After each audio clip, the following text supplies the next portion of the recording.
हाँ जी प्यारे बच्चों नमस्कार। अज आप गल करांगे पंजवीं जमात पंजाबी पुस्तक पाठ नंबर 21 असली सिक्ख्या। इस पाठ नूं पढ़ांगे अते इस पाठ के प्रश्न उत्तर भी करावांगे। पूरी वीडियो जरूर देखनी है। इस तो इलावा तुसीं होर पाठां के प्रश्न उत्तर इस वीडियो की डिस्क्रिप्शन के दिते हुए लिंक पर क्लिक करके कर सकते हो, या फिर पंजवीं जमात पंजाबी पुस्तक नां की प्ले लिस्ट है उस दे विच तुहानूं सारे पाठां के प्रश्न उत्तर चैप्टर वाइज लगे हुए मिलणगे। सारे पाठां के प्रश्न उत्तर कर सकते हो। पंजवीं के होर सबजैक्ट भी कराए हुए ने, तुसीं वो भी कर सकते हो। इसलिए चैनल नूं सबसक्राइब करो ताकि जो भी असीं नवीं वीडियो पाईए तुहानूं उसका नोटिफिकेशन मिल सके। हुण आपां इस नूं पढ़ना शुरू करते हैं। सवेर तो मींह पै रहा सी, ਬੱਦਲ अजे भी घुले होए सन। लगदा सी कि अजे होर भी मींह पवेगा। नदी विच काफ़ी पानी आ गया सी, पानी दा बहाव तेज सी। ਇਹ ਕਿਸੇ ਨੂੰ पता नहीं सी कि नदी दा पानी लंघण वालिਆਂ ਨੂੰ भी ਰੋੜ ਕੇ ਲੈ ਜਾਵੇਗਾ।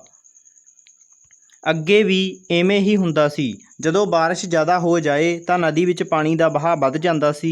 ਉਦੋਂ ਡਰਾਈਵਰ ਬੱਸਾਂ ਪਿੰਡਾਂ ਤੱਕ ਨਹੀਂ ਸੀ ਲਿਆਉਂਦੇ। ਨਦੀ ਤੋਂ ਪਾਰ ਉੱਚੀ ਥਾਂ ਖੜੀਆਂ ਕਰ ਦਿੰਦੇ ਸਨ। ਜਿਨ੍ਹਾਂ ਸਵਾਰੀਆਂ ਨੇ ਬੱਸ ਲੈਣੀ ਹੁੰਦੀ ਸੀ ਉਹਨਾਂ ਨੂੰ ਨਦੀ ਪਾਰ ਕਰਨੀ ਪੈਂਦੀ ਸੀ। ਨਦੀ ਪਾਰ ਕਰਕੇ ਬੱਸ ਤੀਕ ਜਾਂ ਪਿੰਡ ਪਹੁੰਚਣਾ ਪੈਂਦਾ ਸੀ। ਕਦੇ ਕਦੇ ਜਦੋਂ ਬਰਸਾਤ ਬਹੁਤੀ ਹੋਵੇ ਤਾਂ ਨਦੀ ਵਿੱਚ ਜ਼ਿਆਦਾ ਪਾਣੀ ਆ ਜਾਏ ਤਾਂ ਕਈ ਘੰਟੇ ਉਡੀਕਣਾ ਵੀ ਪੈ ਜਾਂਦਾ ਸੀ। ਅੱਜ ਨਦੀ ਵਿੱਚ ਬਹੁਤ ਪਾਣੀ ਸੀ। ਲੋਕ ਟੋਲੀਆਂ ਬਣਾ ਨਦੀ ਪਾਰ ਕਰ ਰਹੇ ਸਨ। ਨਿੱਕੇ ਬਾਲਾਂ ਨੂੰ ਵੱਡਿਆਂ ਦੇ ਮੋਢਿਆਂ ਉੱਤੇ ਚੁੱਕਿਆ ਹੋਇਆ ਸੀ। ਬੱਚੇ ਸਗੋਂ ਨਦੀ ਵਿੱਚ ਤੇਜ਼ ਵਗਦਾ ਪਾਣੀ ਦੇਖ ਕੇ ਚਾਂਬਲ ਰਹੇ ਸਨ। ਕਿਸੇ ਨੇ ਸਾਈਕਲ ਦੇ ਕਰੀਅਰ ਤੇ ਦੁੱਧ ਵਾਲੇ ਢੋਲ ਵੀ ਲੱਦੇ ਹੋਏ ਸਨ। ਜਿੱਥੇ ਤੱਕ ਨਜ਼ਰ ਜਾਂਦੀ ਨਦੀ ਪਾਰ ਕਰ ਰਹੇ ਲੋਕ ਵਿਖਾਈ ਦਿੰਦੇ ਸਨ। ਜੇਕਰ ਕੋਈ ਜਣਾ ਪਾਣੀ ਵਿੱਚ ਖਲੋ ਜਾਂਦਾ ਸੀ ਤਾਂ ਪੈਰਾਂ ਹੇਠੋਂ ਰੇਤ ਖਿਸਕ ਜਾਂਦੀ ਸੀ। ਸਾਰਿਆਂ ਨੇ ਇੱਕ ਦੂਜੇ ਦੇ ਹੱਥ ਫੜੇ ਹੋਏ ਸਨ ਤੇ ਉਹ ਹੌਲੀ ਨਦੀ ਪਾਰ ਕਰ ਰਹੇ ਸਨ। ਉੱਧਰ ਸਕੂਲ ਵਿੱਚ ਛੁੱਟੀ ਹੋ ਗਈ ਸੀ। ਵਿਦਿਆਰਥੀ ਅਤੇ ਅਧਿਆਪਕ ਘਰਾਂ ਨੂੰ ਤੁਰ ਪਏ ਸਨ।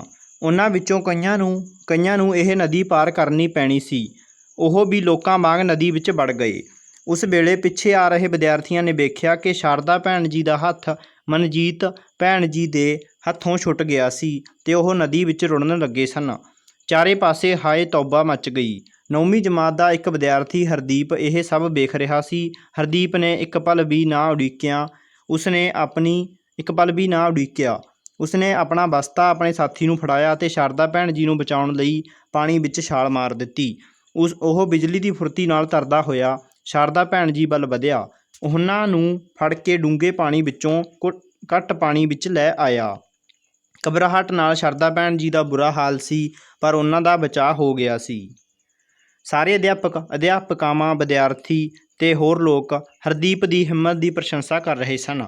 ਅਗਲੇ ਦਿਨ ਜਦੋਂ ਸਵੇਰ ਦੀ ਸਭਾ ਹੋ ਰਹੀ ਸੀ ਤਾਂ ਪ੍ਰਾਰਥਨਾ ਤੋਂ ਬਾਅਦ ਮੁੱਖ ਅਧਿਆਪਕਾ ਜੀ ਨੇ ਹਰਦੀਪ ਦੀ ਬੜੀ ਤਾਰੀਫ ਕੀਤੀ। ਸਾਰਿਆਂ ਨੇ ਹਰਦੀਪ ਦੇ ਸਨਮਾਨ ਵਿੱਚ ਤਾੜੀਆਂ ਮਾਰੀਆਂ।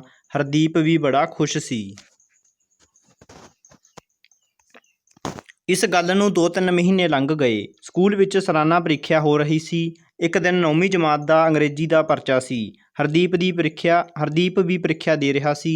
ਉਸਨੇ ਜਦੋਂ ਵੇਖਿਆ ਕਿ ਉਸ ਦਿਨ ਉਹਨਾਂ ਦੀ ਸ਼੍ਰੇਣੀ ਵਿੱਚ ਪ੍ਰੀਖਿਆ ਦੀ ਨਿਗਰਾਨੀ ਸ਼ਾਰਦਾ ਭੈਣ ਜੀ ਕਰ ਰਹੇ ਹਨ ਤਾਂ ਹਰਦੀਪ ਦੀ ਖੁਸ਼ੀ ਦਾ ਕੋਈ ਟਿਕਾਣਾ ਨਾ ਰਿਹਾ। ਉਹ ਪੜ੍ਹਾਈ ਵਿੱਚ ਬਹੁਤਾ ਹੁਸ਼ਿਆਰ ਨਹੀਂ ਸੀ।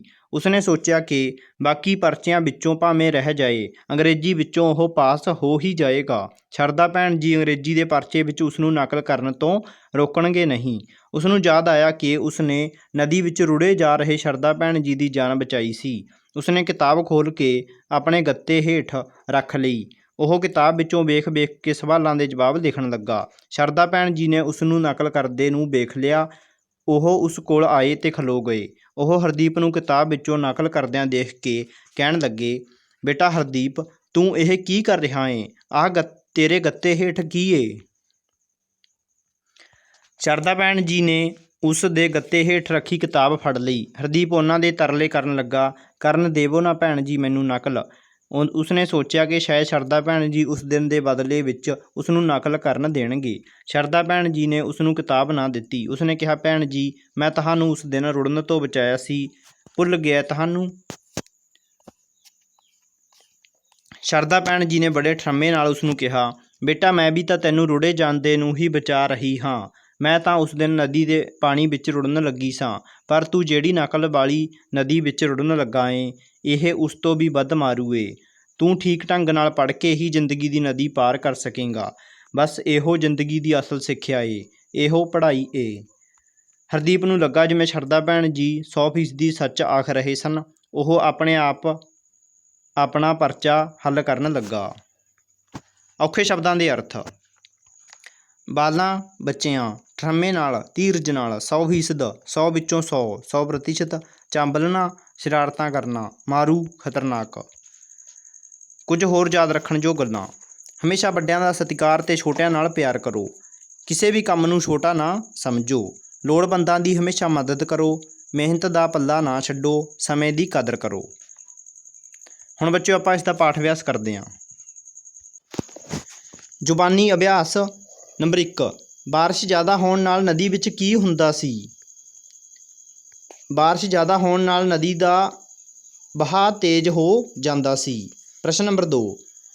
ਜਦੋਂ ਕੋਈ ਜਣਾ ਪਾਣੀ ਵਿੱਚ ਖਲੋ ਜਾਂਦਾ ਸੀ ਤਾਂ ਕੀ ਹੁੰਦਾ ਸੀ? ਜਦੋਂ ਕੋਈ ਜਣਾ ਪਾਣੀ ਵਿੱਚ ਖਲੋ ਜਾਂਦਾ ਸੀ ਤਾਂ ਪੈਰਾਂ ਹੇਠੋਂ ਰੇਤ ਖਿਸਕਦੀ ਜਾਂਦੀ ਸੀ। ਨੰਬਰ 3। ਹਰਦੀਪ ਸ਼ਰਦਾ ਭੈਣ ਜੀ ਦੇ ਤਰਲੇ ਕਿਉਂ ਕਰ ਰਿਹਾ ਸੀ? ਹਰਦੀਪ ਸ਼ਰਦਾ ਭੈਣ ਜੀ ਦੇ ਤਰਲੇ ਇਸ ਕਰਕੇ ਕਰ ਰਿਹਾ ਸੀ ਤਾਂ ਜੋ ਉਹ ਉਸ ਨੂੰ ਨਕਲ ਕਰ ਲੈਣ ਦੇਣ। ਪ੍ਰਸ਼ਨ ਨੰਬਰ 4। ਇਸ ਕਹਾਣੀ ਦੀ ਅਸਲੀ ਸਿੱਖਿਆ ਕੀ ਹੈ? ਇਸ ਕਹਾਣੀ ਦੀ ਅਸਲੀ ਸਿੱਖਿਆ ਹੈ ਕਿ ਜ਼ਿੰਦਗੀ ਦੀ ਨਦੀ ਠੀਕ ਢੰਗ ਨਾਲ ਪੜ੍ਹਾਈ ਕਰਕੇ ਹੀ ਪਾਰ ਹੁੰਦੀ ਹੈ, ਨਕਲ ਕਰਕੇ ਨਹੀਂ। ਇਸ ਕਰਕੇ ਸਾਨੂੰ ਨਕਲ ਨਹੀਂ ਕਰਨੀ ਚਾਹੀਦੀ। ਕਹਾਣੀ ਵਿੱਚ ਹੇਠ ਲਿਖੇ ਪੈਰੇ ਨੂੰ ਪੜ੍ਹ ਕੇ ਦਿੱਤੇ ਗਏ ਪ੍ਰਸ਼ਨ ਦੇ ਉੱਤਰ ਦਿਓ। ਉੱਧਰ ਸਕੂਲ ਵਿੱਚ ਛੁੱਟੀ ਹੋ ਗਈ ਸੀ, ਬਚਾਅ ਹੋ ਗਿਆ। ਇਹ ਪੈਰਾ ਦਿੱਤਾ ਹੋਇਆ ਸਾਨੂੰ। ਇਹਦੇ ਵਿੱਚੋਂ ਪ੍ਰਸ਼ਨ ਪੁੱਛਿਆ ਗਿਆ, ਸ਼ਰਦਾ ਭੈਣ ਜੀ ਦਾ ਹੱਥ ਕਿਸਨੇ ਫੜਿਆ ਹੋਇਆ ਸੀ? ਸ਼ਰਦਾ ਭੈਣ ਜੀ ਦਾ ਹੱਥ ਕਿਸਨੇ ਫੜਿਆ ਹੋਇਆ ਸੀ? ਮਨਜੀਤ ਭੈਣ ਜੀ ਨੇ। ਸ਼ਰਦਾ ਭੈਣ ਜੀ ਦਾ ਹੱਥ ਮਨਜੀਤ ਭੈਣ ਜੀ ਨੇ ਫੜਿਆ ਹੋਇਆ ਸੀ। ਸ਼ਰਦਾ ਭੈਣ ਜੀ ਨਦੀ ਵਿੱਚ ਕਿਉਂ ਰੁੜਨ ਲੱਗੇ ਸਨ? ਸ਼ਰਦਾ ਭੈਣ ਜੀ ਨਦੀ ਵਿੱਚ ਇਸ ਕਰਕੇ ਰੁੜਨ ਲੱਗੇ ਸਨ ਕਿਉਂਕਿ ਉਹਨਾਂ ਦਾ ਹੱਥ ਮਨਜੀਤ ਭੈਣ ਜੀ ਦੇ ਹੱਥੋਂ ਛੁੱਟ ਗਿਆ ਸੀ। ਹਰਦੀਪ ਕਿਸ ਜਮਾਤ ਵਿੱਚ ਪੜ੍ਹਦਾ ਸੀ? ਹਰਦੀਪ 9ਵੀਂ ਜਮਾਤ ਵਿੱਚ ਪੜ੍ਹਦਾ ਸੀ। ਹਰਦੀਪ ਨੇ ਸ਼ਰਦਾ ਭੈਣ ਜੀ ਨੂੰ ਕਿਵੇਂ ਬਚਾਇਆ? ਹਰਦੀਪ ਨੇ ਇੱਕਦਮ ਪਾਣੀ ਵਿੱਚ ਛਾਲ ਮਾਰੀ ਤੇ ਤਰਦਾ ਹੋਇਆ ਸ਼ਰਦਾ ਭੈਣ ਜੀ ਦੇ ਕੋਲ ਪੁੱਜਾ ਤੇ ਉਹਨਾਂ ਨੂੰ ਡੂੰਘੇ ਪਾਣੀ ਵਿੱਚੋਂ ਬਚਾ ਕੇ ਘੱਟ ਪਾਣੀ ਵੱਲ ਲੈ ਆਇਆ। ਈਡੀ। ਹੇਠ ਲਿਖੇ ਸ਼ਬਦਾਂ ਨੂੰ ਵਾਕਾਂ ਵਿੱਚ ਵਰਤੋ। ਨਦੀ, ਸਾਡੇ ਪਿੰਡ ਕੋਲ ਇੱਕ ਨਦੀ ਹੈ। ਪਾਣੀ, ਪਾਣੀ ਦੀ ਵਰਤੋਂ ਸੰਜਮ ਨਾਲ ਕਰਨੀ ਚਾਹੀਦੀ ਹੈ। ਸਨਮਾਨ, ਹਰਦੀਪ ਦਾ ਪ੍ਰਿੰਸੀਪਲ ਜੀ ਨੇ ਸਨਮਾਨ ਕੀਤਾ। ਹੁਸ਼ਿਆਰ, ਰਾਧਿਕਾ ਪੜ੍ਹਾਈ ਵਿੱਚ ਬਹੁਤ ਹੁਸ਼ਿਆਰ ਹੈ। ਨਕਲ, ਸਾਨੂੰ ਕਦੇ ਵੀ ਕਿਸੇ ਦੀ ਨਕਲ ਨਹੀਂ ਕਰਨੀ ਚਾਹੀਦੀ। ਹੇਠ ਲਿਖੇ ਸ਼ਬਦਾਂ ਦੇ ਵਿਰੋਧੀ ਸ਼ਬਦ ਲਿਖੋ। ਵੱਧ, ਘੱਟ, ਨਿੱਕਾ, ਵੱਡਾ, ਉੱਚਾ, ਨੀਵਾਂ, ਹੌਲੀ, ਤੇਜ਼, ਡੁੱਬਣਾ, ਤਰਨਾ, ਹੁਸ਼ਿਆਰ, ਕਮਜ਼ੋਰ, ਪਾਸ, ਫੇਲ, ਬਹੁਤਾ, ਥੋੜ੍ਹਾ, ਹੇਠ, ਉੱਪਰ ਜਾਂ ਉੱਤੇ, ਜ਼ਿੰਦਗੀ, ਮੌਤ। ਹੇਠ ਦਿੱਤੇ ਸ਼ਬਦਾਂ ਵਿੱਚੋਂ ਢੁਕਵੇਂ ਵਿਸ਼ੇਸ਼ਣ ਚੁਣ ਕੇ ਖਾਲੀ ਥਾਵਾਂ ਭਰੋ। ਹੁਣ ਆਪਾਂ ਖਾਲੀ ਥਾਵਾਂ ਭਰਨੀਆਂ ਨੇ। ਅੱਜ ਨਦੀ ਵਿੱਚ ਡੈਸ਼ ਪਾਣੀ ਸੀ? ਬਹੁਤਾ। ਨੰਬਰ 2। ਡਰਾਈਵਰ ਬੱਸਾਂ ਡੈਸ਼ ਥਾਂ ਖੜ੍ਹੀਆਂ ਕਰ ਦਿੰਦੇ ਸਨ? ਉੱਚੀ। ਪਾਣੀ ਦਾ ਵਹਾਅ ਡੈਸ਼ ਜਾਂਦਾ ਸੀ? ਵੱਧ। ਉਹ ਡੈਸ਼ ਨਦੀ ਪਾਰ ਕਰ ਰਹੇ ਸਨ? ਹੌਲੀ ਹੌਲੀ। ਇੱਕ ਦਿਨ ਡੈਸ਼ ਜਮਾਤ ਦਾ ਅੰਗਰੇਜ਼ੀ ਦਾ ਪਰਚਾ ਸੀ? 9ਵੀਂ। ਨੰਬਰ 6। ਉਹ ਪੜ੍ਹਾਈ ਵਿੱਚ ਬਹੁਤ ਡੈਸ਼ ਨਹੀਂ ਸੀ?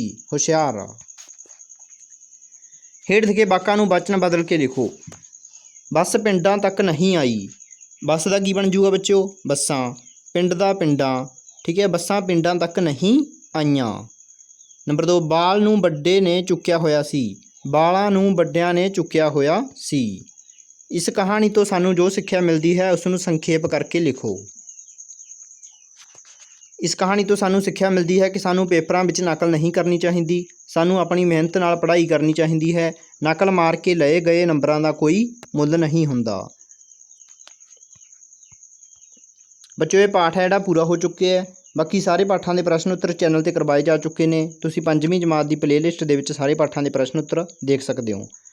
ਧੰਨਵਾਦ।